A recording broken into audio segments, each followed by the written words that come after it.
Halo semuanya, balik lagi bersama kami dengan materi yang sama, yaitu transformasi geometri. Tetapi pada kesempatan kali ini kita membahas mengenai refleksi. Seperti biasa, saya akan menyampaikan dulu tujuan pembelajaran pada materi refleksi. Di sini akan menjelaskan refleksi sebagai pantulan suatu objek tertentu, lalu mengidentifikasi garis refleksi dan menerapkan refleksi pada objek yang diberikan. Refleksi atau pencerminan terhadap garis, bayangan suatu titik berdasarkan gambar dapat diperoleh sifat-sifat yang dapat pada refleksi atau pencerminan sebagai berikut. Jarak titik asal P terhadap cermin atau garis AB sama dengan jarak bayangan P aksen terhadap cermin garis tersebut. Garis yang menghubungkan titik asal dan bayangannya yaitu PP tegak lurus terhadap cermin garis AB. Dengan demikian, untuk menentukan bayangan suatu titik pada refleksi terhadap garis dapat ditentukan berdasarkan kedua sifat di atas. Refleksi terhadap garis juga ada bayangan suatu garis, di mana menentukan bayangan suatu garis menggunakan sifat berikut. Yang pertama, jika sembarang garis AB direfleksikan atau dicerminkan terhadap sebuah garis menghasilkan bayangan A aksen B aksen, maka panjang AB sama dengan A aksen B aksen dan A dan A aksen sejajar dengan B aksen. Bukan hanya bayangan satu garis, tapi bayangan suatu bangun, yaitu bayangan yang diperoleh dengan cara mencerminkan koordinat masing-masing titik sudutnya. Koordinat titik-titik sudut tersebut dihubungkan sehingga diperoleh bayangan bangun tersebut. Mari kita ke contoh soal. Perhatikan gambar di samping. Pada gambar tersebut, titik A terletak di luar garis PQ. Gambarlah bayangan dari titik A bila direfleksikan terhadap garis PQ. Jawab. Langkah-langkah menggambar bayangan titik A sebagai berikut. 1. Dari titik A, buatlah garis AM yang tegak lurus terhadap PQ dengan menggunakan penggaris siku. Yang kedua, perpanjanglah garis AM sampai ke titik A aksen dengan panjang AM sama dengan A aksen. Titik A adalah bayangan dari titik titik A aksen adalah bayangan dari titik A pada refleksi terhadap garis PQ. Selanjutnya mengenai refleksi pada bidang koordinat. Yang pertama, refleksi terhadap sumbu koordinat. Gambar di samping menunjukkan refleksi titik A dan B terhadap sumbu-sumbu koordinat. Titik A dan B adalah bayangan titik A dan B pada refleksi terhadap sumbu X. Sedangkan titik A dan B adalah bayangan titik A aksen dan B aksen pada refleksi terhadap sumbu Y. Pada refleksi terhadap sumbu X diperoleh A 4,2 menempati A aksen 4 negatif 2. B-nya negatif 6, negatif 4 menempati B aksen dengan negatif 6,4. Jadi P-nya itu A, B menempati P dalam kurung A aksen min B aksen. Pada refleksi P A, B terhadap sumbu X, maka P A, B-nya itu menempati P aksen dengan A, negatif B. Sedangkan pada refleksi titik P A, B terhadap sumbu Y, maka P A, B menempati P aksen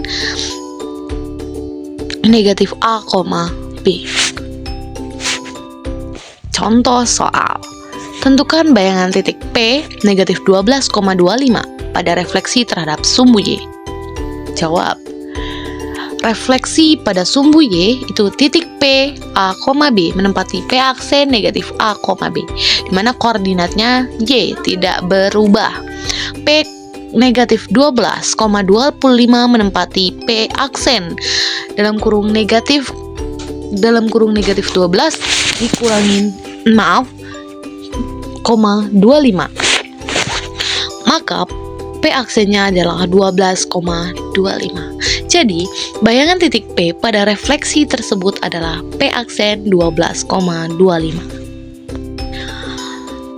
Masih ke refleksi pada bidang koordinat. Refleksi terhadap garis yang sejajar dengan sumbu koordinat. Perhatikan gambar berikut. Pada refleksi PA, B terhadap garis X sama dengan H, maka PA, B menempati P aksen dalam kurung 2H min A, B. Sedangkan pada refleksi PA, B terhadap garis Y sama dengan H, maka PA, B menempati P aksen A, 2H min B. Contoh soal, tentukan koordinat bayangan titik P negatif 5, negatif 2 jika direfleksikan terhadap garis dengan persamaan X sama dengan negatif 1. Jawab, pada refleksi terhadap garis X sama dengan H, maka P, A, B menempati P aksen 2H min A, B, di mana koordinatnya X-nya ini berubah, sedangkan koordinat Y-nya tetap. Di mana garis X sama dengan negatif 1, maka H-nya sama dengan negatif 1, dikarenakan X sama dengan H. Titik P negatif 5, negatif 2, maka A-nya sama dengan negatif 5 dan B-nya sama dengan negatif 2. Koordinat X-nya, absisnya, titiknya P aksen adalah 2H min A, sama dengan 2 dikali negatif 1 dikurangi negatif 5, sama dengan negatif 2 ditambah 5, sama dengan 3. Jadi bayangan titik P negatif 5, negatif 2 pada refleksi tersebut adalah P aksen sama dengan P aksen 3, negatif 2. Masih di refleksi pada bidang koordinat. Bagian C, refleksi terhadap garis Y sama dengan X dan Y sama dengan negatif X. Perhatikan gambar berikut. Pada refleksi terhadap garis Y sama dengan X atau X sama dengan Y, maka PA, B menempati P aksen B, A.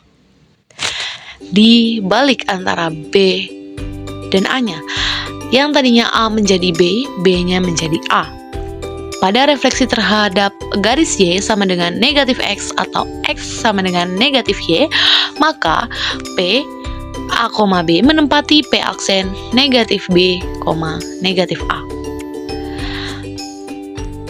Hasil refleksinya itu berubah negatif semuanya ketika Y sama dengan negatif X atau X sama dengan negatif Y. Contoh soal, tentukan koordinat bayangan titik S 12, negatif 7 jika direfleksikan terhadap garis dengan persamaan berikut. A, Y sama dengan X dan Y dan B, Y sama dengan negatif X. Jawab, seperti yang tadi sudah dijelaskan di awal, yaitu P, A, B menempati Y untuk Y sama dengan X, dimana menjadi P aksen sama dengan B, A. Jadi S 12, negatif 7 menempati S aksen negatif 7, 12. Jadi bayangan titik S 12, negatif 7 pada refleksi tersebut adalah S aksen negatif 7, 12. Itu terhadap persamaan garisnya Y sama dengan X. Untuk yang B, P, A, B menempati P aksen negatif B, A, negatif B, negatif A untuk Y sama dengan negatif X, yaitu S 12, negatif 7 menempati S aksen 7,-12 dikarenakan B dan A-nya dibalik dan negatif 7 menjadi positif sebab semuanya ketika Y sama dengan negatif X itu dikalikan dengan negatif.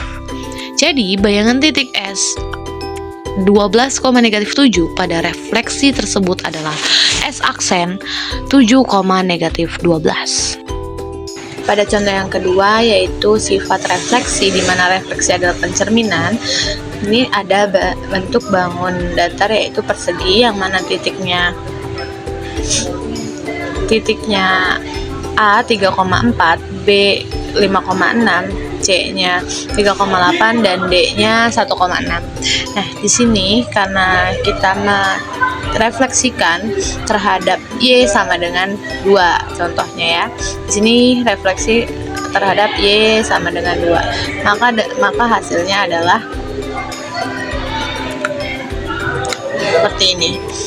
Ini adalah hasil refleksi dari persegi di atas.